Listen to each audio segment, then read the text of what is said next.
Kapiling natin sa ating linya ng komunikasyon ang isa sa mga opisyal ng Securities and Exchange Commission. Partikular na ho ang tumatayong Director ng Enforcement and Investor Protection Department dyan sa Securities and Exchange Commission, si Director Philbert Flores. Pabati natin sa Bombo Radio Philippines for nationwide and worldwide si Bombo Dennis Hamito po ito. Together with me, si Bombo Everly Rico. Nais po namin maitanong na rin kung ano ho yung update tungkol dun sa panibago na namang modus operandi na lumilitaw ngayon. Ano? I heard itong Fidelity Capital Investment Group. Any update on that, Director? Ilang investment scheme po ay nag-offer sila ng investment. Minimum investment po is $500 hanggang maximum of $3,000. 1 to 1.5 ang interest po daily. Yan po yun. Ang pinalalabas po nila rito ay mag-invest ka lang at may invest nila sa isang trading platform. Kumbaga parang meron pong yung platform na yun, doon po sila tinetrade yung investment mo at makikita at doon kakikita yung 1.1 to 1.5%. Okay, paano ho natin nasasabi ng isang kagaya ho nito ay scam o scam yan o paano natin natutukoy ano ho yung mga pamantayan dito ng Securities and Exchange Commission?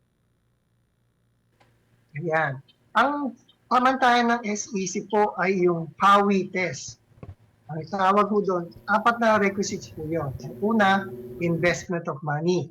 So yan po, yung binanggit ko kanina, nag-invest sila ng $500 to $2,000. Ano po yung pangalawa? In a common enterprise. Ibig sabihin, nililiko sa isang trading platform para doon sila magkaroon ng investment activities. Anong pangatlo po?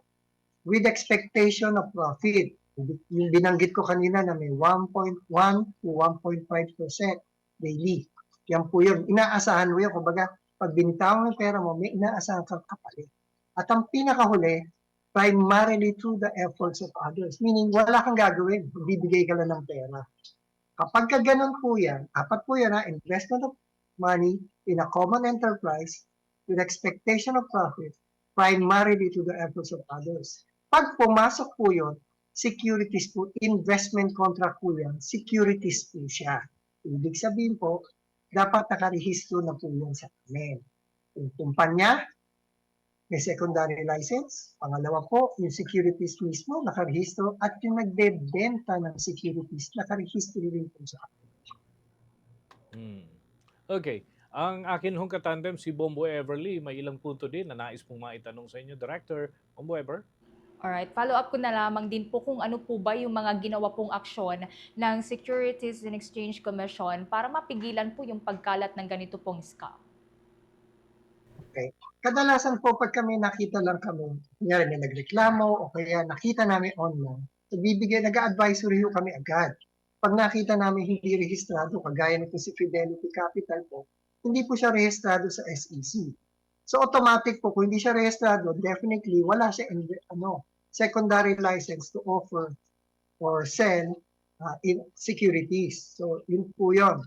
So nag-advisory po kami dito sa mga ganyang activities. Pangalawa pong ginawa namin, nag-cease and desist order po kami. So cease and desist order po namin, yun po ang ginagamit para po yung mapa-geoblock namin po na hindi siya maging accessible din sa Pilipinas na kahit hindi siya magagamit na makakuha ng mga investment dito sa Pilipinas. Yun po yung ginawa ng SEC. Good to know naman po na may mga ganito pong precautionary measures pa ang Securities and Exchange Commission para maiwasan na rin po na marami pong mabiktima. No? Ano naman po yung maaaring gawin po ng ating mga kababayan, of course, sakaling nakapag-invest po sila sa ganito pong investment group? Yun lang po nakakalungkot eh. Unang action talaga, kung kaya nila ma-withdraw, i-withdraw po. Kung makuha nila kung talagang wala na sila makuha, i-report po nila kagad sa amin. Ilagay nila doon kung saan nila pinadala yung pera. Importante po sa amin. Importante rin po sa amin yung magre-reklamo. Kasi that's the only way po ma-identify natin kung sino-sino po yung may sala dito sa kaso ito. Pinakamaganda po talagang suggestion namin pag binanggit kong Hawites, nakita niyo na yun. Mas maganda hindi pa kayo nag-i-invest na. Nagtanong na sana yung mga tao. Lagi naman po nagbabantay ang SPC. Pasensya na kayo, hindi namin makapaan kung sino yung binabantayan. Pero malagi yung nagbabantay. Meron po nag-i-scan ng social media. Meron din po natutuwa ko kami, may nagbibigay ng tip. Merong mga anti-scam group po na nagbibigay sa amin ng tip na maaga pa lang po na napipigilan na namin.